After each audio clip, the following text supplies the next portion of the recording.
Jemaat yang dikasihi Tuhan kita Yesus Kristus, kita tiba pada saatnya bersama kita akan merenungkan kebenaran firman Tuhan. Mari kita siapkan hati dan kita menyerahkan waktu ini kepada Tuhan dalam doa agar kuasa Tuhan yang menuntun kita semuanya. Mari kita satu dalam doa. Bapa Sorgawi, saatnya kami akan membaca dan merenungkan kebenaran firman-Mu. Berkatilah ya Tuhan, agar kami mampu memahami, mendalami kehendak Tuhan di dalam firman yang akan kami baca dan renungkan. Dan kami dimampukan dalam kuasa-Mu Tuhan melaksanakannya dalam kehidupan setiap hari kami. Berkati hamba Tuhan untuk dapat menguraikan kebenaran firman-Mu dengan baik, dan biarlah tuntunan Tuhan itu yang memampukan hamba menyampaikan kasih dan kuasa Tuhan. Berfirmanlah Tuhan, kami anak-anak-Mu siap untuk mendengarkannya. Dalam Kristus kami berdoa. Amin. Ibu Bapak yang dikasihi dalam Tuhan kita Yesus Kristus, mari kita berdiri. Bersama kita akan membaca dan merenungkan firman Tuhan yang saat ini kita akan renungkan dari 1 Petrus, kitab 1 Petrus pasal 4, ayat pertama hingga ke-6. Demikian firman Tuhan. Jadi karena Kristus telah menderita penderitaan badani, kamu pun harus juga mempersenjatai dirimu dengan pikiran yang demikian. Karena barang siapa telah menderita penderitaan badani, ia telah berhenti berbuat dosa. Supaya waktu yang sisa jangan kamu pergunakan menurut keinginan manusia, tetapi menurut kehendak Allah. Sebab telah cukup banyak waktu kamu pergunakan untuk melakukan kehendak orang-orang yang tidak mengenal Allah. Kamu telah hidup dalam rupa-rupa hawa nafsu, keinginan, kemabukan, pesta pora, perjamuan minum, dan penyembahan berhala yang terlarang. Sebab itu mereka heran bahwa kamu tidak turut mencemplungkan diri bersama-sama mereka di dalam kubangan ketidaksenonohan yang sama, dan mereka memfitnah kamu. Tetapi mereka harus memberi pertanggungan jawab kepada Dia yang telah siap sedia menghakimi orang yang hidup dan yang mati. Itulah sebabnya maka Injil telah diberitakan juga kepada orang-orang mati, supaya mereka sama seperti semua manusia, dihakimi secara badani, tetapi oleh roh dapat hidup menurut kehendak Allah. Jemaat Tuhan, demikianlah firman Tuhan bagi kita semuanya. Terpujilah Kristus. Haleluya. Haleluya, haleluya, pujilah Tuhanmu selamanya, haleluya.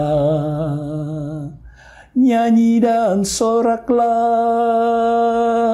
agungkan namanya, pujilah Tuhanmu selamanya, haleluya. Silahkan duduk. Ibu Bapak yang dikasihi dalam Tuhan Yesus Kristus,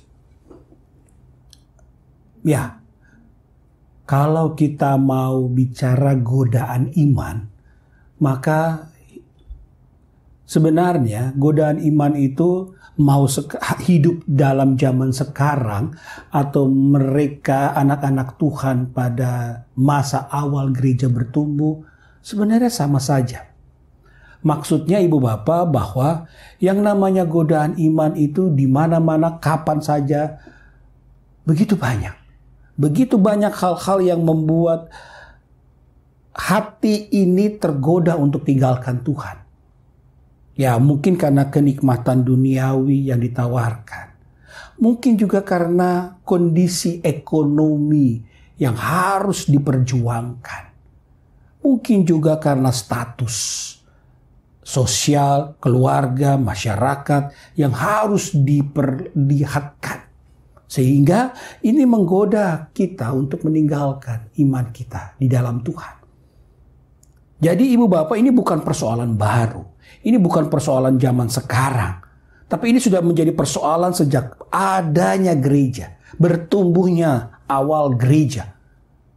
Bahwa pergumulan-pergumulan iman betul-betul dialami oleh semua anak-anak Tuhan.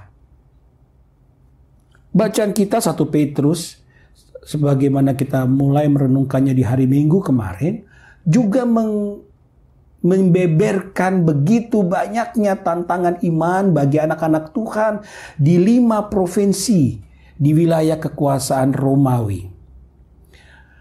Terlebih khusus tantangan iman yang dihadapi oleh orang-orang Yahudi Kristen. Kenapa? Karena begitu banyak orang-orang Yahudi Kristen yang ditangkap, dipenjara.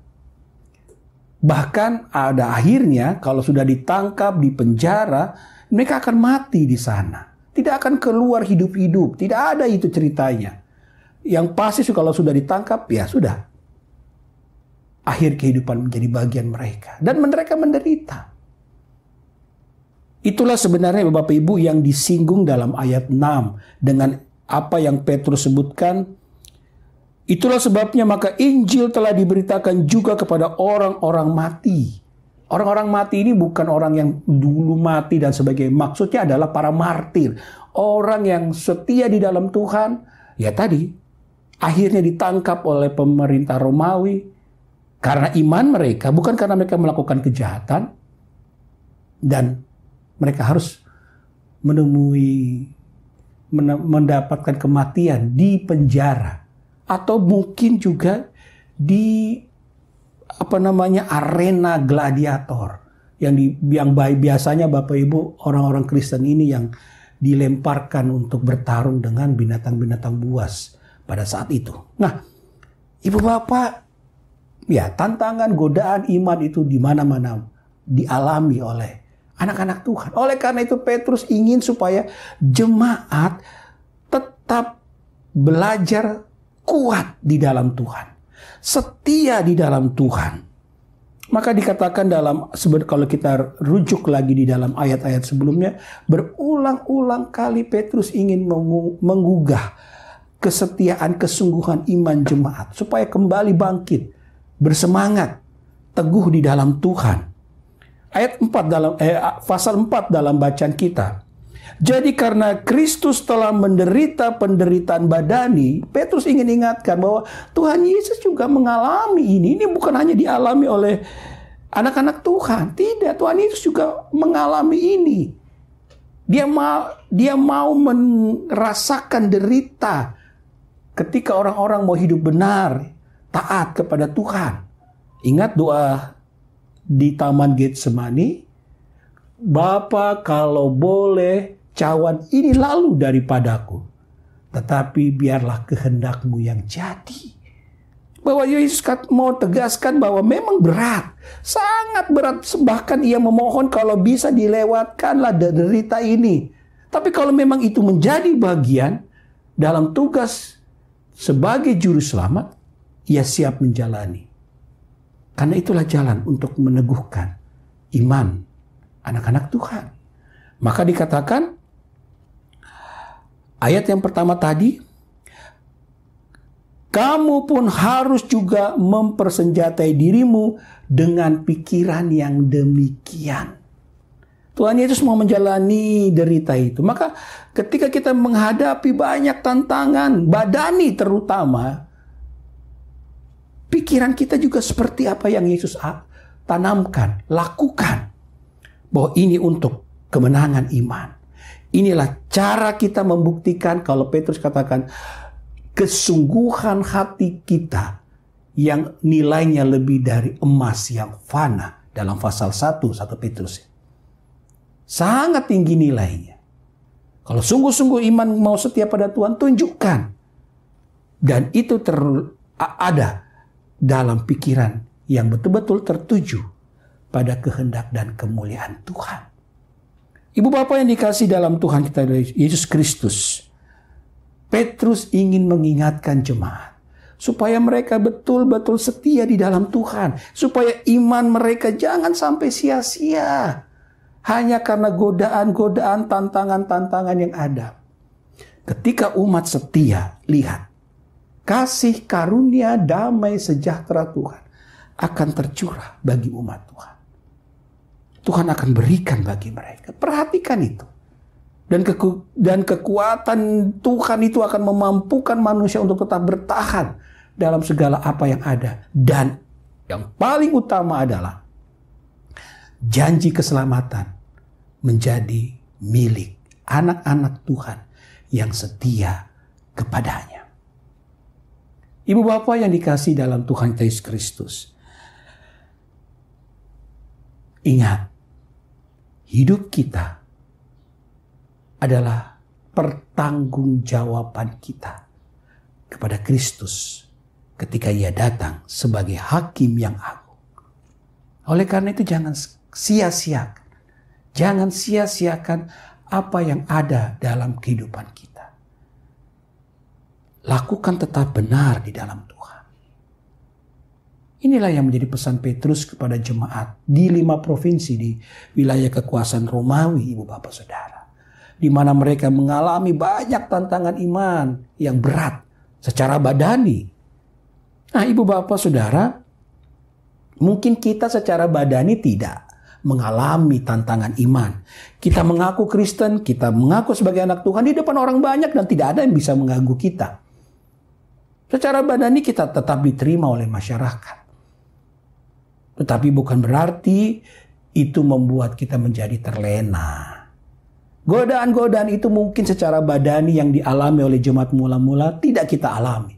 Tapi ingat, godaan-godaan hedonis, hidup yang mau enak, yang mau senang-senang, capek datang ibadah, capek buang waktu beribadah, capek buang kuota untuk nonton rekaman ibadah.